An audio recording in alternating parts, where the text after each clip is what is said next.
Welcome to the Maine Science Podcast. I'm Kate Dickerson. Today's episode is a conversation I had with Cassaundra Rose, who is a senior science analyst and Climate Council coordinator for the state of Maine. Cassaundra is part of the Governor's Office of Policy Innovation and the Future, and she is also the first geologist we've had on the Maine Science Podcast. We talked about how Cassaundra found her place in science, why policy has been so interesting to her, and about her work on the Maine Climate Council. We covered quite a bit, and I've included links to some of the major points in the show notes.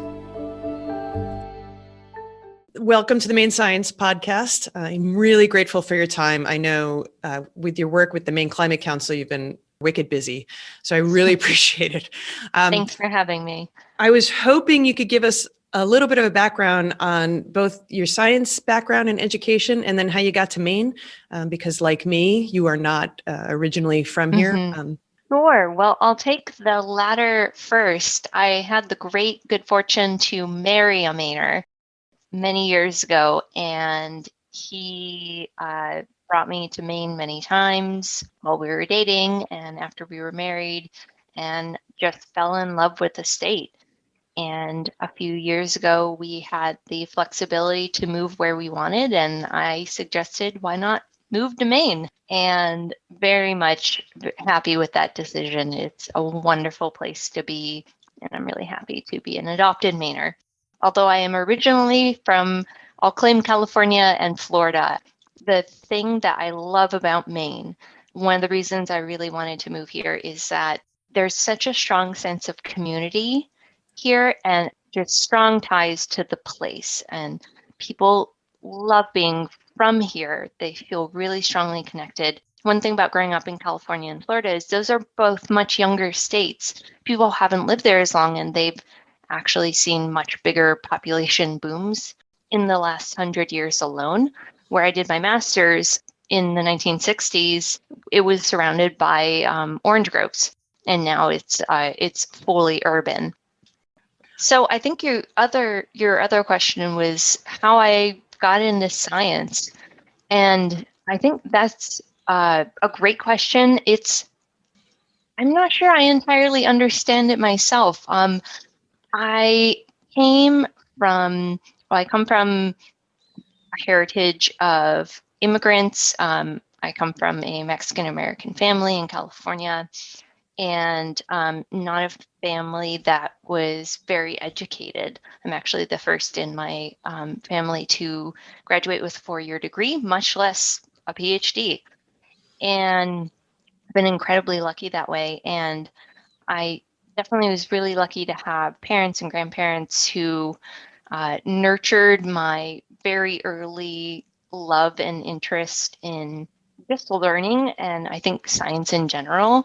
When I was a little kid, I remember my grandmother, who lived in New York at the time, would take me to the Natural History Museum in New York City, which is just the most amazing museum. And I always made a beeline for the dinosaur fossils. Those were so fascinating. And I eventually went on to go into become a geology major in college and really fell hard for rocks. And I think thinking back, I should have seen the early warning signs by my great obsession with fossils and just love for them. I'm intrigued. You said you're the first one who in your family who went to college. And the PhD is a totally different road. How did you find support and guidance for that? Well, I was a funny little 12-year-old in that I decided for some reason at age 12 I wanted to get a PhD. I'm not sure why I wanted to do that, but I just decided that was what I wanted to do. I wanted to be a PhD scientist. I even didn't know what kind of scientist I wanted to be at that point, although I really liked the ocean. So when I entered into college, I was a really hard worker. I got into geology, and I kind of had that goal of I want to get into a PhD program and learn how to do scientific research. I had great luck just kind of by asking questions. And I was always that kid at the front of the class who really asks questions very persistently. when I don't understand something, which really helps from coming from a background where your family doesn't really understand how college works, and how to navigate that world, much less graduate school. Just being persistent and asking questions and asking for help early on really helped me find some great mentors who helped give me advice and feedback and letters of recommendation when I needed it, to eventually get on the path I did a master's first and then a PhD. So I'm going to go out on a limb here and guess that you had some really amazing faculty. As married to a faculty member, I know oftentimes Absolutely. he really likes having students who are willing to ask questions, either because they don't know it or so he can help gauge the class. But more importantly, it sounds like you had faculty who were able to foster what you did and didn't make you feel bad about asking questions. And I think that that's really important. I've been struck by the University of Maine has a lot of first generation students. And so the faculty who I've spoken with there know that. So, if they're paying attention, they know that. And like many fields, the vast majority of the people who are on the faculty there are very aware of who their students are. So they are actively trying to help students. So it's a relief to know that it's not just, I'm not surprised, but it's not just one place where that's true, that faculty are looking out for their students on a regular basis. Absolutely. Faculty. And I'll give a huge shout out to administrators as well. Really great administrators in the geology department, even the marine science department at the University of Miami, where I started college. They were huge resources to navigating college as a, basically first gen college attendee from my family. I didn't know what I was doing. I just went to them and said, can you help me enroll in classes or understand what my requirements are? So administrators and then really wonderful nurturing faculty, absolutely, together were such great assets in my journey. If I've got this right, where you started college and where you ended up are both public universities? Well, I started college at the University of Miami, which is private. I ended up transferring to a public university, Florida State.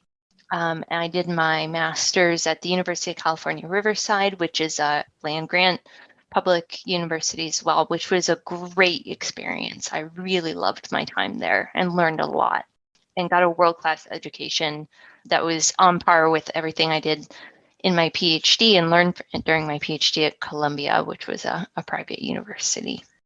Geology it's really broad as an undergrad because you have to learn about everything. How did you narrow down? Well, like you said, in geology, you have to learn not only about rocks, you learn about physics, you learn about chemistry. If you study fossils, you have to learn biology.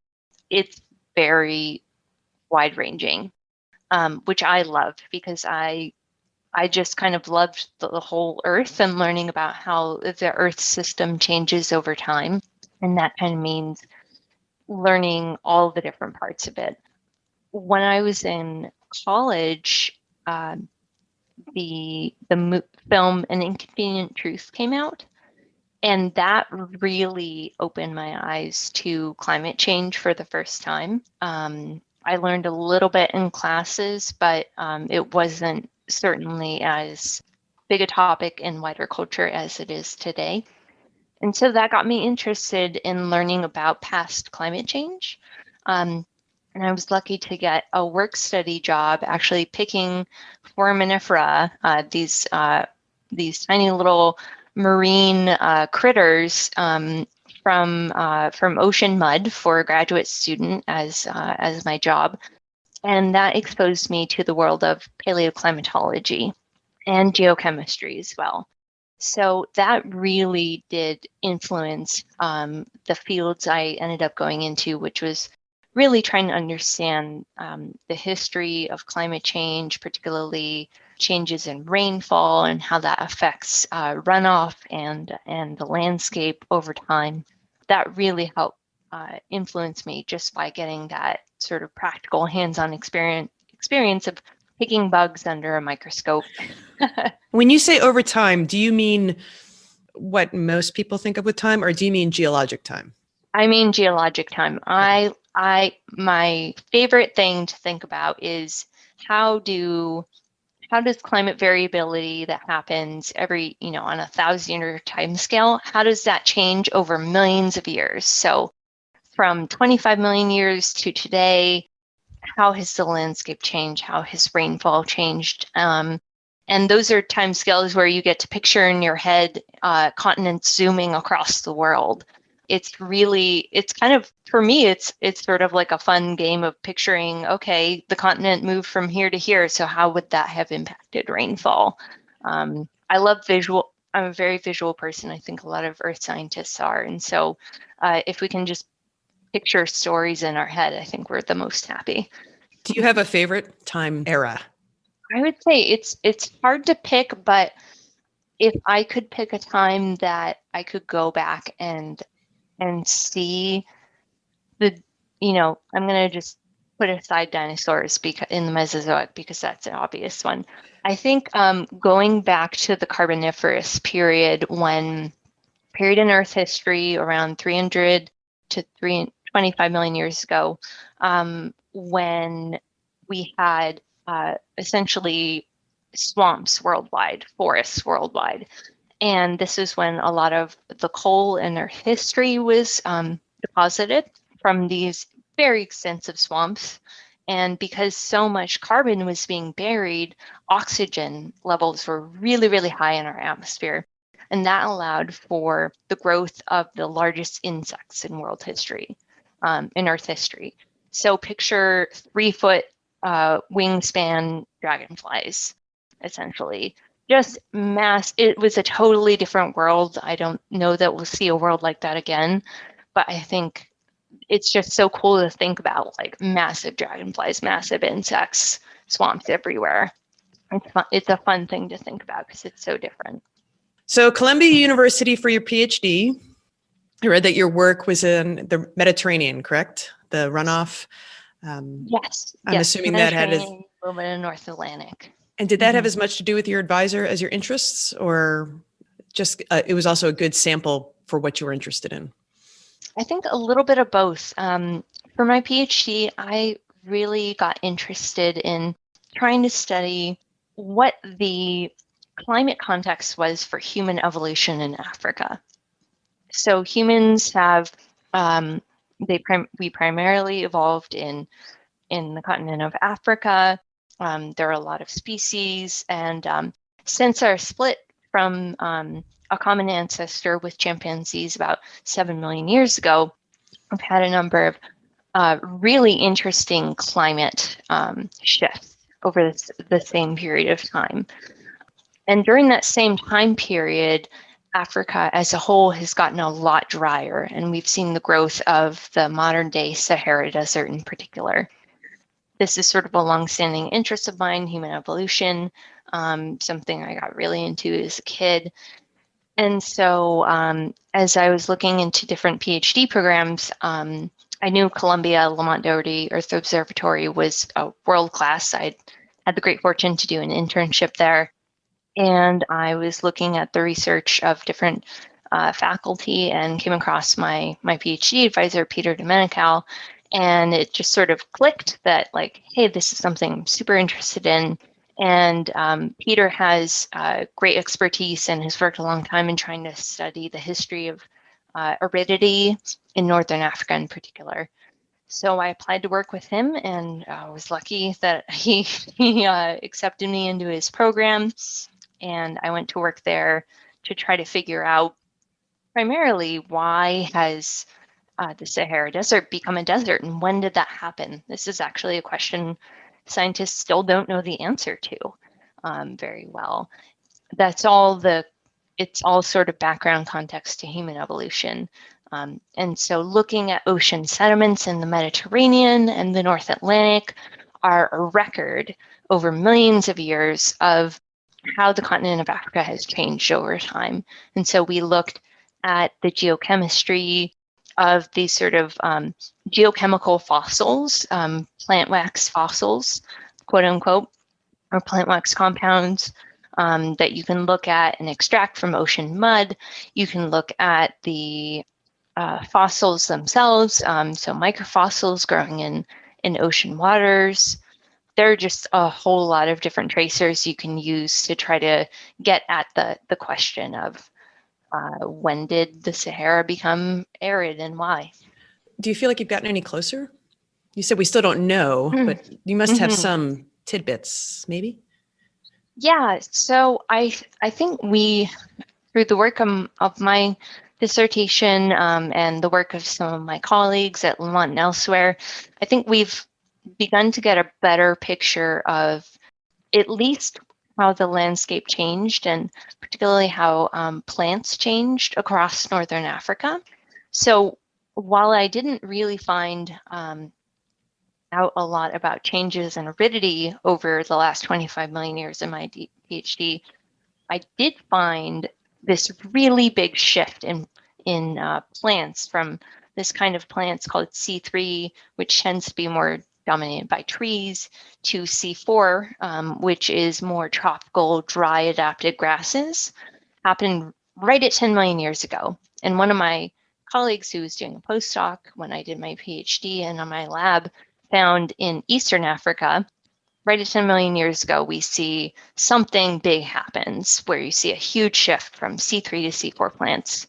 And through a lot of head scratching and comparing with different records and analyses, we actually found that around 10 million years ago, we think CO2 levels dropped to a certain point where suddenly these C4 plants, which do really well in the low CO2 world that we have been in the last 7 million years, they suddenly could expand because CO2 was low enough to favor their type of photosynthesis. So that would have had a big impact on the landscape. You're suddenly going from maybe more shrubs and trees to more grasses, which of course has some sort of feedbacks and implications for moisture on the continent as well. I think we're still trying to figure out the question of how did rainfall change and why and when. But this was a really interesting piece of the puzzle that we think we managed to answer. It was also a big outstanding question. I'm going to jump ahead just a little bit. You had mentioned climate and human evolution. I'm a little bit older than you, so climate change and global warming back in the day when I was in college was how we talked about it. It strikes me that we are at the first time in the history of the Earth, and that may be too grand of a statement, where a species is specifically impacting the climate as opposed to the other way around. And that's one of the things that makes climate change so, well, not just fraught, but so unknown. Is there any evidence that you have otherwise I mean, I can't imagine. I know there's been, vast asteroids and volcanoes and things like that, but not one species. That's exactly where we're at with climate change, right? Yeah, absolutely. Yes, there is no other evidence of another species that has had this kind of impact on the planet before. And partly because no other species has had the widespread ability to take old buried fossil carbon that's been, out of the atmosphere for millions of years and put it back into the atmosphere really quickly to increase our greenhouse gases, which of course leads to warming globally and climate change.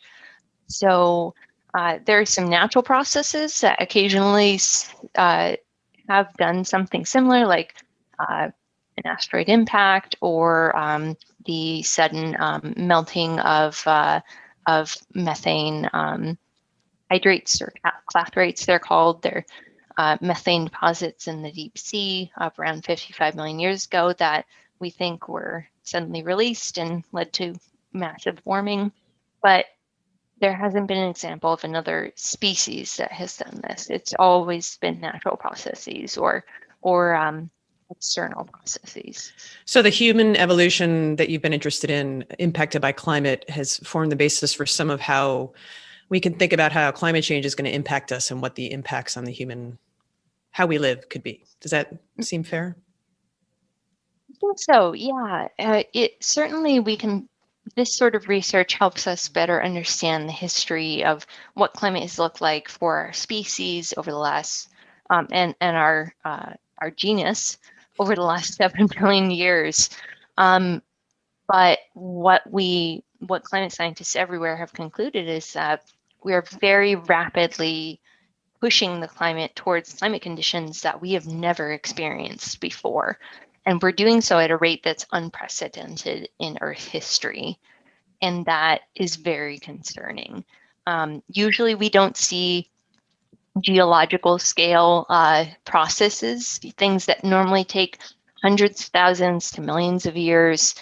We don't normally see that happening in 100 years, but that's what's going on now, which is part of why scientists have been so vocal in speaking up. All right. Well, I'm going to go back to your work in the Climate Council in just a sec. Absolutely. But I do know that you didn't stay in the world of academia. And so that is actually something that I don't think a lot of Americans realize, is that you can get your PhD and you don't actually have to be at a university after that.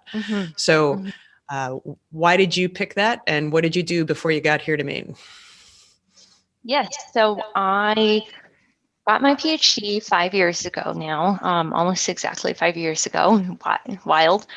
And I realized a couple years into my PhD that while I loved research and really enjoyed what I was doing, I really wanted to be able to work with science in a way that would benefit people's lives more directly and help protect the environment from the impacts of climate change more directly.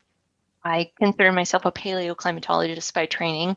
So learning about the history of climate change on Earth and then seeing what was going on was just very concerning to me. So I at the end of my PhD, wanted to try somehow to get towards working with science and people more directly.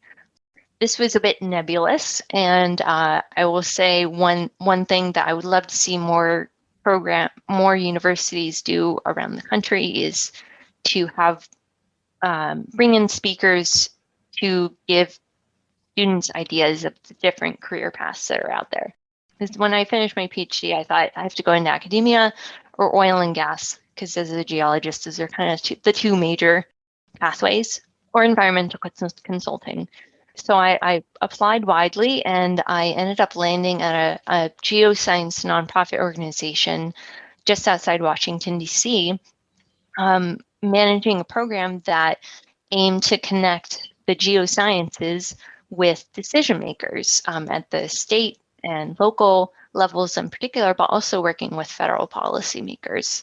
And so I had done some work trying to better communicate science, not only to K through 12 students, but also within the sciences in grad school.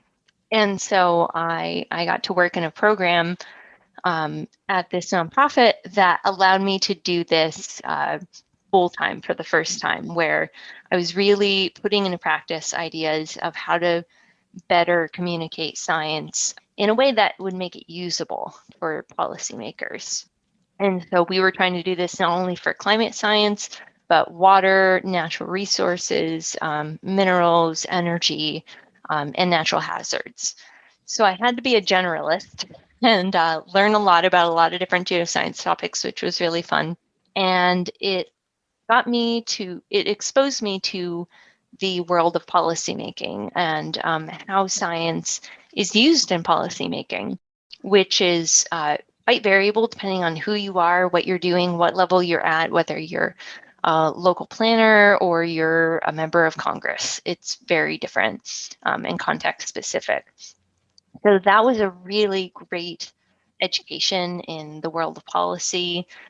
And then I had the opportunity to work remotely in this job. So I then moved to Maine, and I got connected with Director Hannah Pingree a couple years ago now, right when the Governor's Office of Policy Innovation in the Future was just being built from the ground up.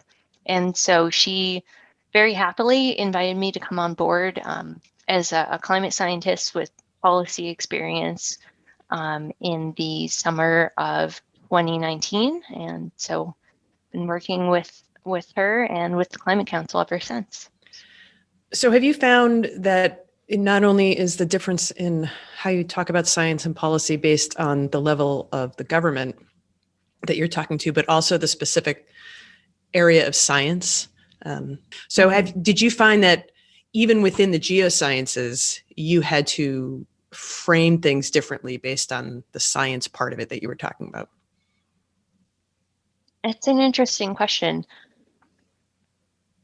I think more so I found that the level of detail and specificity of the whatever geoscience topic I was talking about kind of really depended on the needs of the person I was trying to talk to, or the audience I was trying to reach. And so I had the opportunity to talk with and learn from some city planners in the Chesapeake Bay region.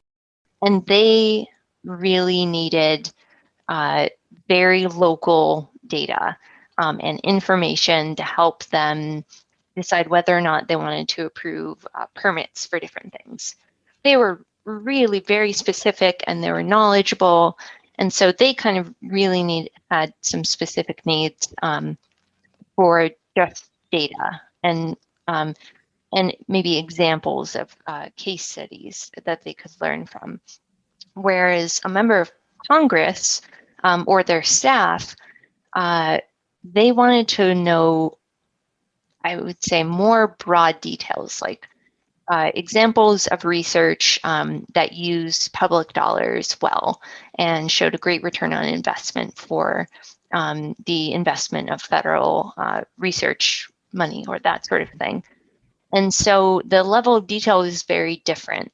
And a basic tenet of a lot of science communication, and I think science policy as well, is really you have to know the audience you're talking to and then meet them where they are and know learn what they need and then connect them with the information that's relevant. Because I can talk in a lot of detail about the geochemistry of ocean mud to a member of Congress, but it's not necessarily going to help them in their job. They really want to know, okay, like how are federal dollars being invested wisely in a particular project or in the program.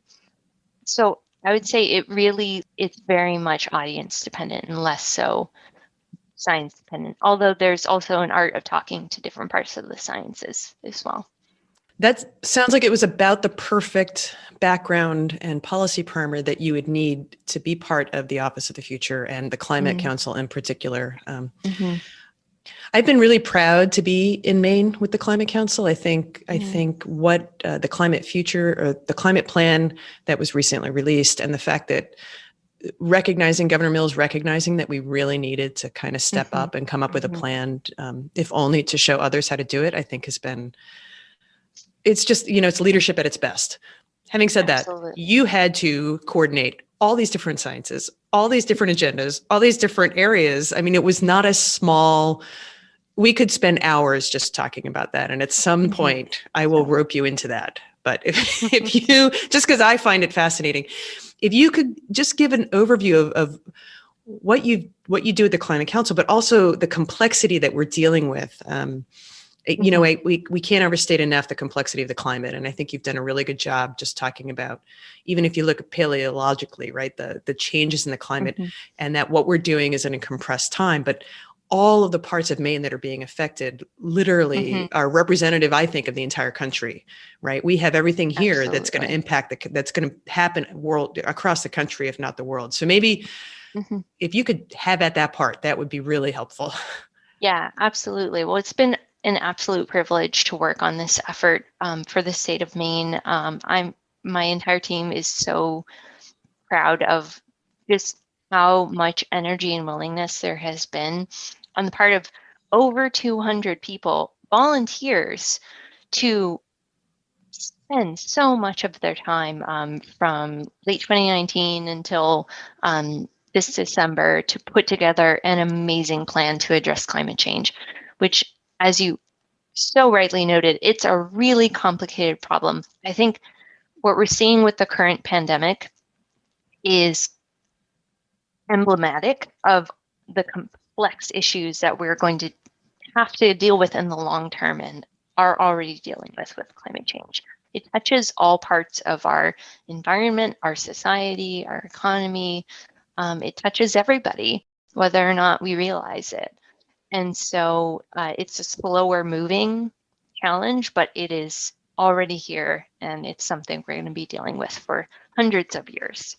But the Maine Climate Council was convened by Governor Mills to try to propose strategies that would help us both reduce the root causes of climate change, which are greenhouse gases being put into the atmosphere, which are rising increasingly over time, and also to be more resilient, to make ourselves safer to the impacts of climate change.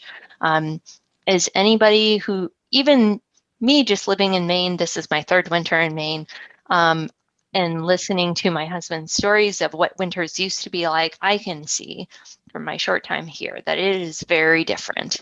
Things are changing quickly, from our warmer winters to the ticks that affect everybody, and our poor moose, and the more intense precipitation, the rain, the snow that we're getting, to our warming oceans.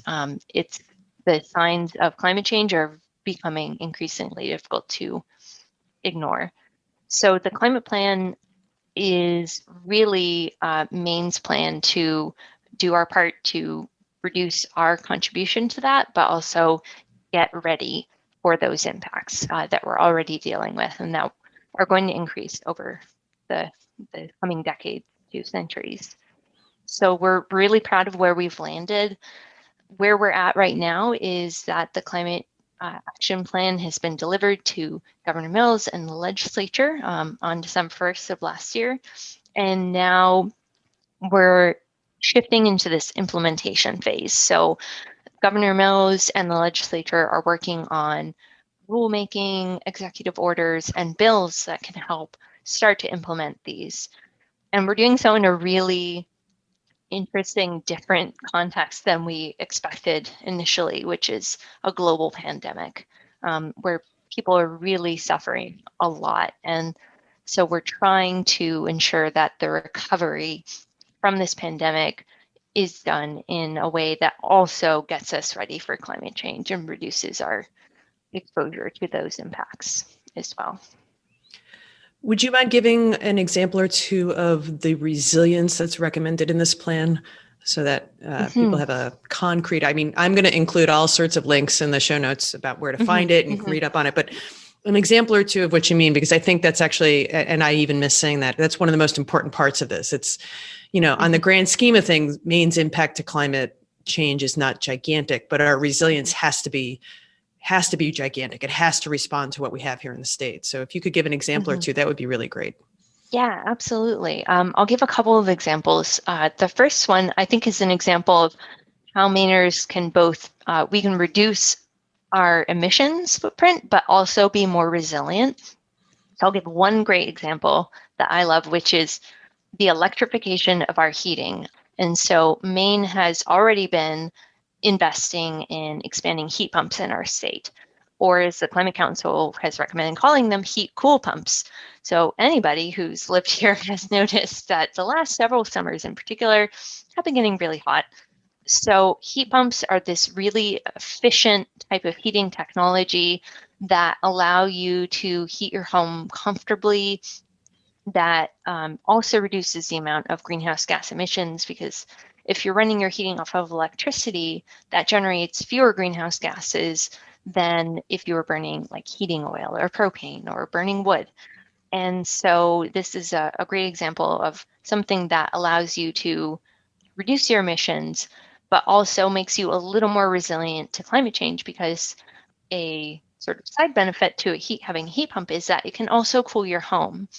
So the climate plan not only recommends, electrifying our heating and our cooling, but also weatherizing our homes, which makes your home more comfortable, and it reduces your electricity and heating, cooling bills, because you're not having that waste energy sort of leak out of your home, or have your home be very cold and uncomfortable in the winter, which has its own public health implications for those people who might have asthma or other conditions that are aggravated by poor weatherization of their home.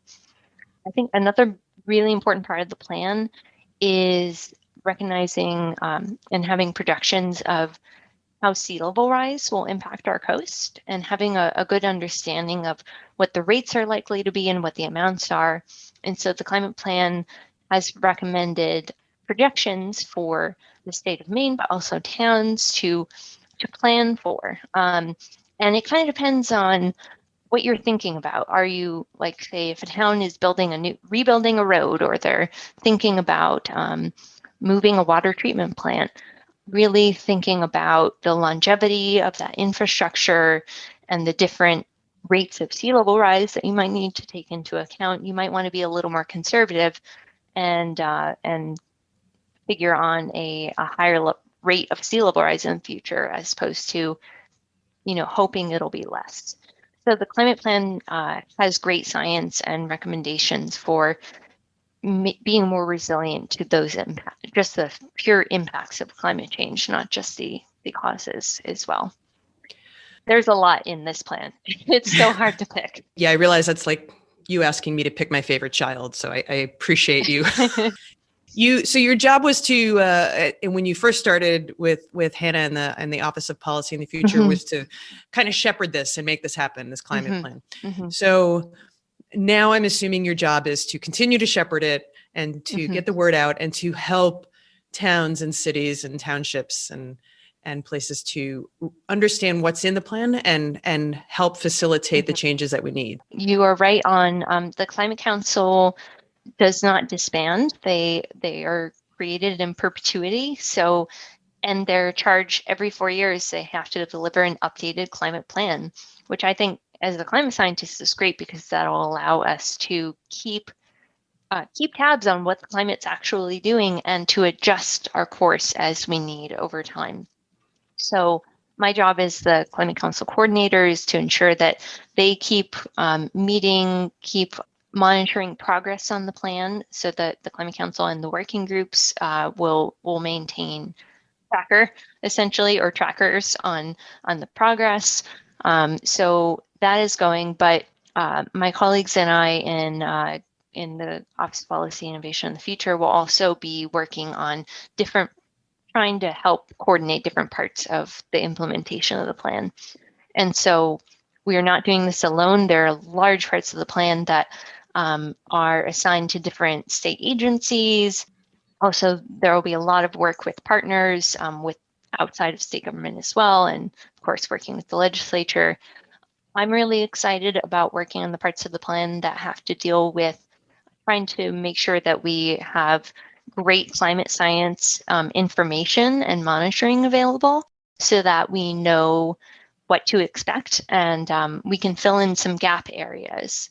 For, I think, particularly in the Gulf of Maine was one area that has been identified as we need better information. We just don't quite understand what's going on in the Gulf of Maine, particularly with like ocean acidification. So ensuring that climate science in the state of Maine is work, and climate scientists are working together. They're working with stakeholders, those people who really want this information, and that they can get it. That's something that my office is going to be coordinating. And as our resident climate scientist, I'll be working particularly to spearhead that. So I'm really excited about that, because that lets me still talk to a lot of people all around the state and talk to scientists. And we're really hoping that we can come out with a coordinating climate hub that will help connect people all around the state of Maine with excellent climate information to help them continue to do better planning and to be more resilient as climate continues to change.